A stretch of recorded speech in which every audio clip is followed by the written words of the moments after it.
Hey,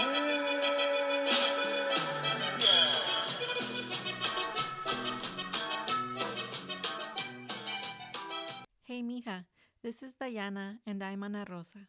And this is Mija, Let Me Tell You. It's space for growing, healing, and figuring life out as first generation Mexican immigrants.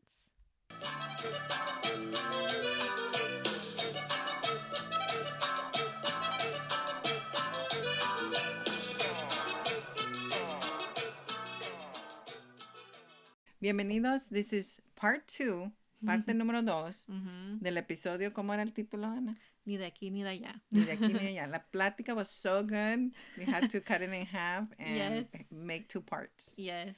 And so we want to give a shout out to all the viewers. Really, we're like so blessed. Like we don't even know how to put into words how wonderful your feedback has been.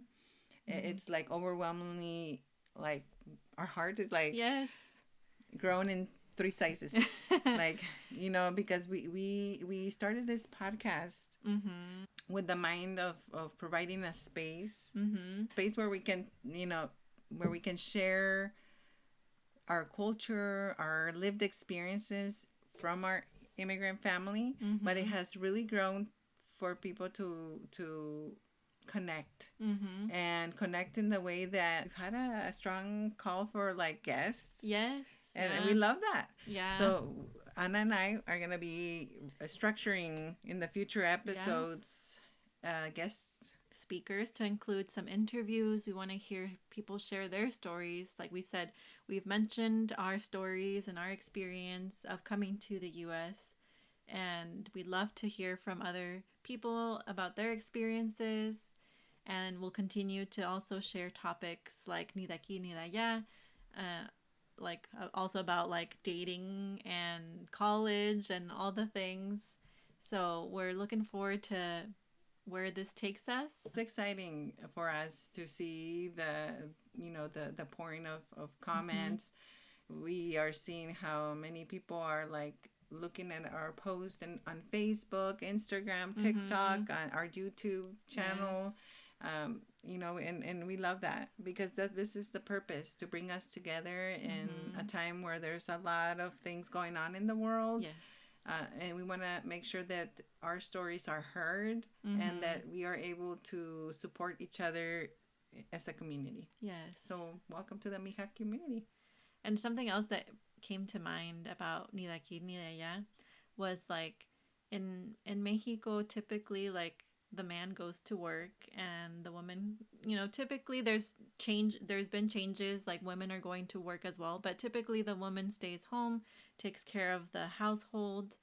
And here in the US, especially with the current economy, both people have to work. Also navigating that within a relationship is tough because now the woman is also going to work and is also expected to sometimes take care of the household. The way we see it, like I tell my husband, because we both work and we both contribute to the home financially, but also, you know, like taking care of it, it's like sometimes I'm going to be more tired and you're going to pick up the end. And then it's never going to be entirely 50-50. Sometimes it could be 60-40 or whatever 80, that 20, 80-20, whatever that combination means.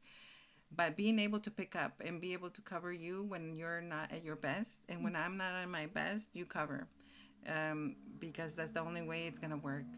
And it's different. It's different because here the expectation to make ends meet, the bare minimal is that. And if you have plans to do something in addition to just meeting the bare minimal, you definitely have to have like a 2-income household. It's a team. You have to be prepared because you never know, like when health wise, you know, like not only health wise, like let's say I work, Manuel works, and both of us we cover the bare minimal, but what if I get ill, you know, and I can no longer provide that other, you know, stream of income, the other person's gonna feel it. And we've seen that happen in many families, including ours, when there's not the 2 streams coming and the other person does feel it.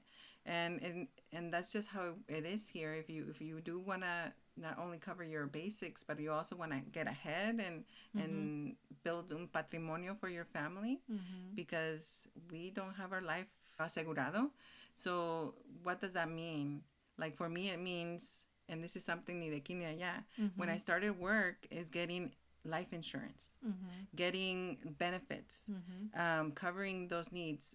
And it's not a luxury, it's a need. Mm-hmm. It's being able to say, if I pass away, I want my family to be taken care of. And I know in la cultura in Mexico, we don't often talk about that, Right. right? We Right. often, like, we just don't want to talk about dying. We don't want to do what's it Right. called, like a will or Mm-hmm. something. We just don't talk about that. And Right. here, and that's something that we all feel, like, ay, pues, we don't know how it works. Mm-hmm. And so sometimes that knowledge is not there for us to really take it into our hands. Mm-hmm.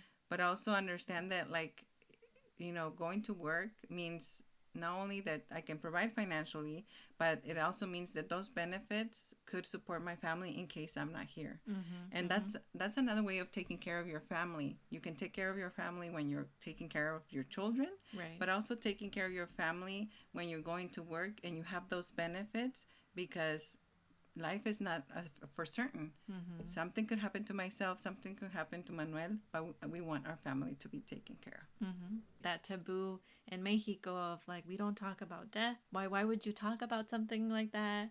But here in the US you are made to look ahead and plan ahead for the betterment or for the better of your family and your kids and taking care of them when you're not here. of. I know, sometimes that is a topic that, like, when I was choosing my health benefits and my life insurance, is like, wow, like, this is real. Like, Mm-hmm. this can happen. It's dinero que sale to out of your paycheck, of course, but Mm-hmm. then you are ensuring that if you're not here, your family's gonna be taken care of. Mm-hmm. They're gonna be at least covered the expenses of un funeral or something. Mm-hmm. Because sometimes si nos vemos en aprietos, when we are encountered with an emergency, Mm-hmm. where de donde saco the funds to cover what's going on, and that's Right. hard.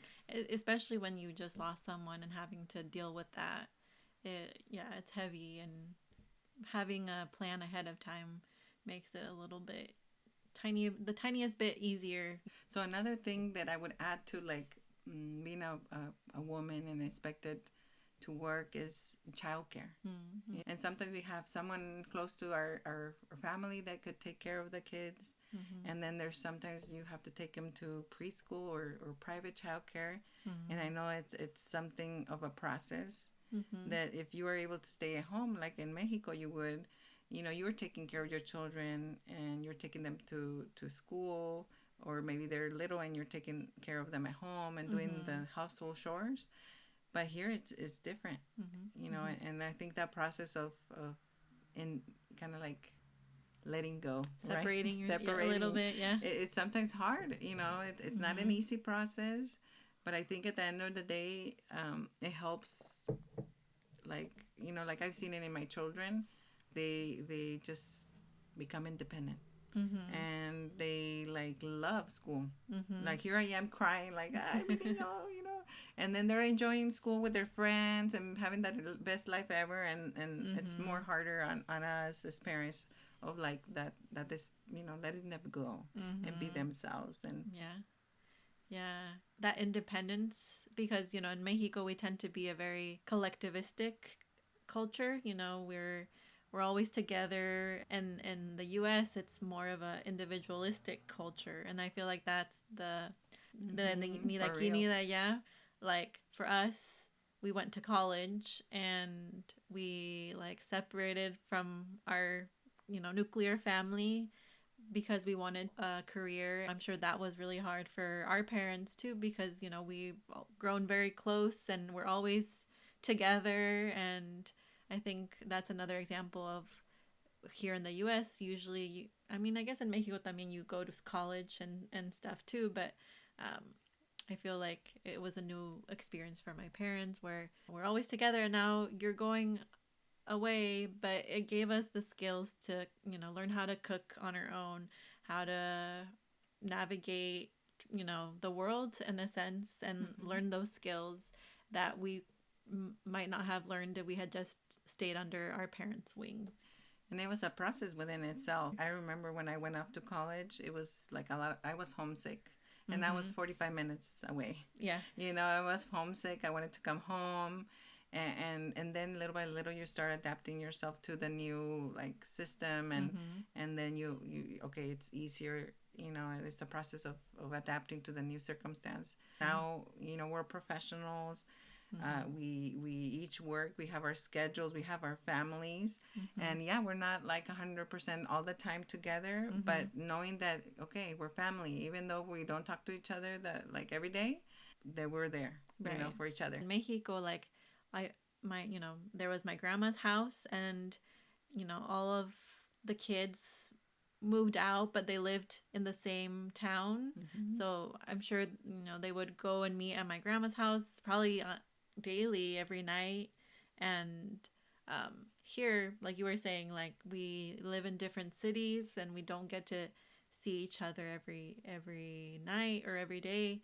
But knowing that, like, we are family, like you said, we are family, and we have that connection that is still strong, but everyone does have their own lives. Yeah, and I think that's the comunidad quinceañera, right? In Mexico, like you said, it's more like family centered, and Mm-hmm. more closeness because of where we live, and Mm-hmm. everybody just stayed more. In the past, they stayed more put. Mm-hmm. Of course, right now people move to Guadalajara and they have their careers and everything, and it might look different. Mm-hmm. But for my mom, that was the expectation. Todos ahí, ¿verdad? Mis hermanos aquí cerquitas, and everybody Mm-hmm. here. I want that for my family. And Mm-hmm. here in the United States, it doesn't work like that. Right. And it's not that you don't love your family. I haven't spoken in a week, but we catch up, or Right. oh, there's a party, we go and help. Like that's what we do. And Mm-hmm. so it's just like navigating that in Mexico, things are different, and it doesn't mean that if you're not close that you don't love them. Right. And I think that's something that we learned here, is Mm-hmm. that aunque no estemos así de cortitos, we're not calling each other every day, that that we're there to support each other when we Mm-hmm. need it. Mm-hmm. And so that's a big ni de aquí ni de allá difference. Mm-hmm. Mm-hmm. And I can understand how that could be misconstrued sometimes, where like, oh, pues aquí ya nadie me habla, Yeah. nadie ni de este, pero Nadie en me realidad visita. cada Yeah. quien está en su proceso con su familia. Like we don't, life in the United States is so different than life in Mexico. Mm-hmm. Like here you work longer hours than in Mexico, or at least in some professions. I Mm-hmm. know that in Mexico doctors might work the same amount Mm-hmm. of times here as we do here, but here it's different. Over there in our hometown, 2 o'clock in the afternoon for people who work in agriculture or in other jobs, Mm-hmm. is like the standard, like clocking out. Mm-hmm. 2 o'clock, 2 p.m. Right. And here it's like you have different shifts. Yeah, it's faster paced. In Mexico, you like you said, you even take maybe like a couple of hours to eat your lunch. It's slow paced, which is why we love going to Mexico, Yes. because it is a different pace than what we're used to. Because here you have rent to pay, you have bills to pay, and you have a job to maintain to pay those bills, and you're on the go go go. Mm-hmm. And in Mexico, it's different. There are still bills to pay, but the pace and the expectation over there is just a slower pace. Even thinking about Mexico, when we go to Mexico, I feel like like you said, the language is different. I remember like going with my primas when I was younger, and going to the tiendita or something, Mm-hmm. and I remember between the cousins that spoke English, we would speak English, and our cousins would feel left out, obviously. And when we would try speaking Spanish, it didn't come out as Fluent. fluent, I guess, as the English did. But I feel like our cousins were very patient with us, and in terms of Giving you grace and giving, understanding. yeah, that, we are learning two languages at the same time. It's beautiful to know two languages, but there is, the setbacks of sometimes forgetting words and, like we said, Spanglish. So sometimes I'll think I'll be speaking in Spanish and I don't know a word in Spanish, but I'll know it in English, and then vice versa.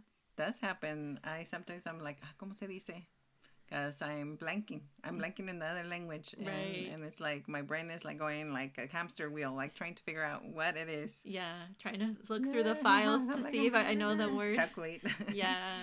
Over there in Mexico, you have, like we talked about the clothing, and obviously people in Mexico could tell you're not from there based on your clothing. Mm-hmm. And, I kind of felt a little out of place when that, because they could single you out. Like, they're like, oh, está bien el norte, mm-hmm. And it's like, I'm not trying to be different, but this is what we have. This right. is, voy a la Ross, y eso es lo que encontré, right? Porque era my cambio for the baile, or whatever that looked like. And it's like, you want to belong there. You want to, like, vas a San Martín, haces tus compras, but you're seeking out all the little antojitos, because that's where you are. That's what you were craving the whole year, los antojitos, and then you want to take it all in. I even had dreams of like going to Mexico and not trying los tacos, and then esos son pesadillas, right? They're not dreams. That's a nightmare. Like, and I'm like adamant, I necesito ir a San Martín, o al Tepehuaje, pero no me alcanzan los días in my dream, and here I am, and that's what you want. And I know it's not every day for us that we can go to el puestito de tacos del Tepehuaje to go get our taquitos, right? We don't. So when we go, like, we have like our list of places, right, Ana? Yes, yeah, I know. What are the top ones when we go to Mexico, right? I don't know. We really like to go to El Guaje for los tacos. Mm-hmm. Las tortas de Doña Ana. Shout out to las tortas de Doña Ana. And San Martín. Los tacos de Mituchuy. La hamburguesa. ¿Qué más? A mí me encantan las fresas con crema de la señora que vende en el Guaje. Yes, o el churrero. El churrero. Mm-hmm. La birria. Los raspados. Las tostadas. Yes, tostadas. Las tostadas. So much that we buy in bulk and we bring it back. And you're right. Raspadas. Yeah, las raspadas. And that's also bringing a little culture with a little piece of Mexico with us, because it reminds us of the place that brings us joy, Yes, and I remember like we would take clothes, and sometimes we would leave clothes in Mexico in my mom's house to make room for the antojitos to bring them back, because for us they're priceless. Yeah, I'd rather leave clothes over there. I can always buy some pants over here or something, whatever. Right. And then las raspadas, no. Yeah. You can't. It's not the same. It's not the same. And people will say, like, why are you even bringing candy from Mexico? We have candy here in the U.S.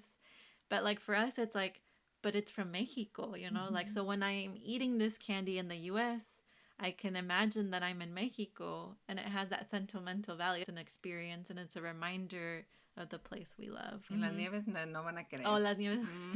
La nieve de elote is my favorite. See, I get elote, I get lemon, and I get strawberry. Oh, like, yes. I get the vasito más grande so that I can like have them, and then they melt, and then they mix, and then it's just like heaven. Yes.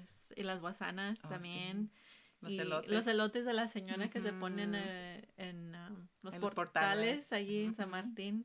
Sí. Yeah, the list can go on and on. We could talk forever. Yeah, and even going back to going to the antojitos, I feel like, again, even as I got older, like, I would hang out with you and mi compa Manuel a lot, because there is the expectation of when you go to Mexico, like, the fiesta's happening, and the girls will go around the plaza and wait for a guy to ask them to dance, and it's a beautiful experience.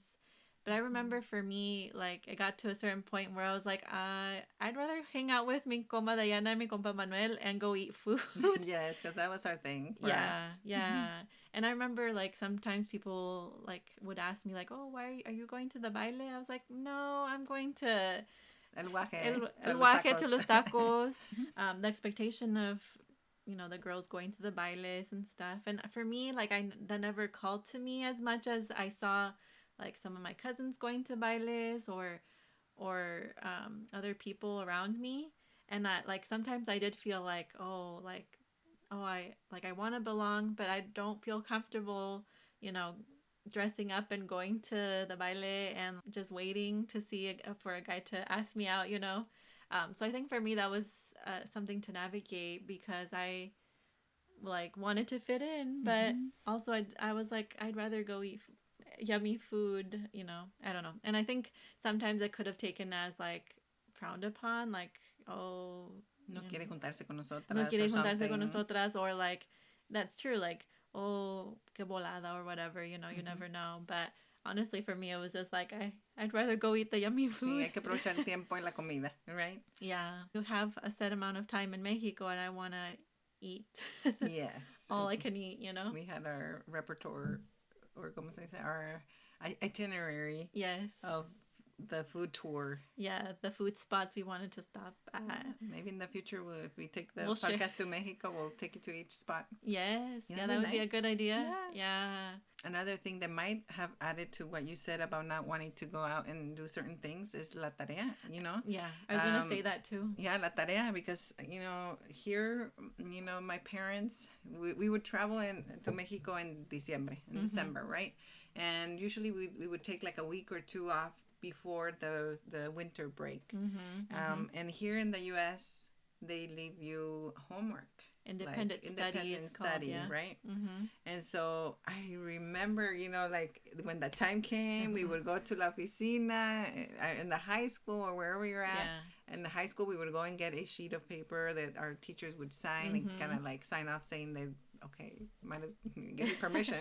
Yes. Might as well, because you're leaving. Yeah. There was, you knew, like once you had that paper going, yeah, it was the sweet taste of like Mexico, here we come. You know, like it's like, ay Dios mío, yes, ya huele a México, tu corazoncito, la tía más rápido. Yeah. And so you were left with homework. You were. Sí, y no era, you know, if you were taking classes, they were like, I remember taking AP and honors. Te dejaban el libro así para leer, páginas, cientos de páginas en esa semana. So you are in Mexico, enjoying yourself when you can, but there's a part of like, tienes que hacer la tarea, entregarla. Responsabilidad. There's responsibility to fulfill your duties as a student, kind of. And sometimes they would give you like extra homework that even like the students didn't do when you were gone, but they, like the teachers kind of had a rough idea of what you were going to miss. So they sometimes gave you extra homework to do. And so I remember, you're right, like I remember when I was taking like AP Euro or something, like just like chapters I had to read, and I remember having to complete that, or sometimes saving it till the end and like trying to finish the homework. Like good Mexicans? Exactly. Hasta el último. Hasta el último. Trying to complete that homework assignment. And you do miss out on those opportunities to maybe like go to the bailes or fiestas that were going on, for that same reason that we've talked about before, where our way of giving back to our parents was being a good student, getting good grades, going to college, you know, and that was instilled in us. And that's why we were like, okay, we can't mess up. We can't miss our homework assignments, because that's going to affect our grades. And we want to make our parents proud, for the reason that we mentioned of them sacrificing so much for us and coming to the U.S. Yeah, and I honestly always loved school, and I know you always loved school. So to us, it didn't, even though it was like, oh, I wish I didn't have homework to do here because I'm having the best time of my life. But it's also that accountability and responsibility, like you said, to our teachers. And we are taking time off from the school year. And for us, it's important to be responsible. And our parents taught us a strong work ethic. And like many of you, your parents have taught you a strong work ethic, which means that you, like, the strong responsibility to follow through for what is expected to you.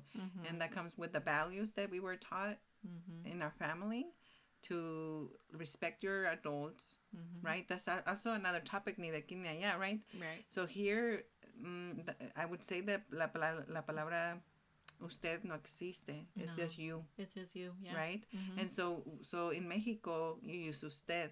Mm-hmm. And I know something of the younger kids, sometimes they're used to saying tú. Mm-hmm. And I know my mom was, and my parents were really strong about us being respectful to them and showing respect by our language and saying, referring to our adults as usted. And it's kind of funny because that sticks with you. And I know at my work, I call some of my students, well, most of my students, usted. Yeah. And they're like, háblame tú. And I'm like, I can't. Like, it's so ingrained that it takes, like, literally me thinking of calling you tú, because it's going to slip, usted. I'm going to go back to that. Yes. Usted. Yeah. Yeah. No, I've done that too with even like our cousins that are older than I am. And like I'm an adult now, but like even those day slips and I'm like, but wait a minute, I'm an adult too. Yes, You so know? so ingrained, you Yes. know, the usted. And here, sometimes it's even within our Hispanic families, sometimes some families prefer to be called tú. And I've asked, and they said, well, because there's confianza, right? And we were taught usted because there's respect. And so when I hear a child calling a parent tú, and sometimes my children call me tú, and I'm like, usted, you know, because I'm so ingrained into that. But for other families, tú is the confianza. And so it's like, even within families, there's those differences. Yeah. You're right. Here in the U.S., that respect for your elders is sometimes not as ingrained for kids. Like, you'll see sometimes, like, kids, you know, yelling at a grandparent or something like that. And for us, that would be like, that would not... That would not fly. You know, that... La chancla would come your way, you know, or something like right. That. It's not what we grew up with, you know? And we do see it in the schools, too. Kids being disrespectful to the teachers, and we were not taught to be like that. We were taught to listen, and I know that in itself is like, okay, like submissive or something, way of thinking. But it's more of that respect to your adults. And I think it was meaningful because we had that respect towards, you know, our adults, but also strangers, and the formality, the boundaries of that. Yeah. And I think my parents wanted us to maintain those values wherever, like you said, when you're talking to teachers, you're respectful. When you're talking to someone that's older, you're respectful. And kind of, you know, bringing that value, that cultural value from Mexico to the US and instilling those values regardless of our environment and regardless of what situation would come up. We would remember, like, hey, we have to respect our elders. And that's that. I hope I can pass that on to my kids. Yeah, we take from what we were given or we were taught, you know, what values we want to instill in our children and our family, and you know, it's unique. It's unique to each family too. You know, like we talked about that tú versus usted. Right, some families right. see it differently. You know, they're like, tú means there's confianza, and that means that, like, you can tell me everything. And I'm like, that doesn't mean that usted doesn't have confianza. You know, it's just the formality. But each perspective is different always, within each family. Yeah, very true. So, like Ana says, la plática is real good, and we could go on and on and on forever. But, you know, this concludes our episode of Mija, Let Me Tell You, part 2. Yeah. Yes, part 2 of this episode. Of Ni de aquí ni de allá. Ni de aquí ni de allá. And so please, we ask that you continue following us, supporting us, sharing with others. We have our social media accounts. We have el Facebook, que nunca nos falla. El Instagram, el Insta, el YouTube, el Spotify, el TikTok. Okay, so ahí únanse. Aquí la unión hace la fuerza, right? Together, we're stronger together. Yes. And we're just very grateful. Yeah, and we'd love to hear your stories if you are willing to share about any situation where you felt like you were ni de aquí ni de allá. You know, you were neither from here nor from there. we've kind of touched upon our stories, but we'd love to hear from you. And yeah, thank you again for listening. Con gratitud, this is Mija. Let me tell you.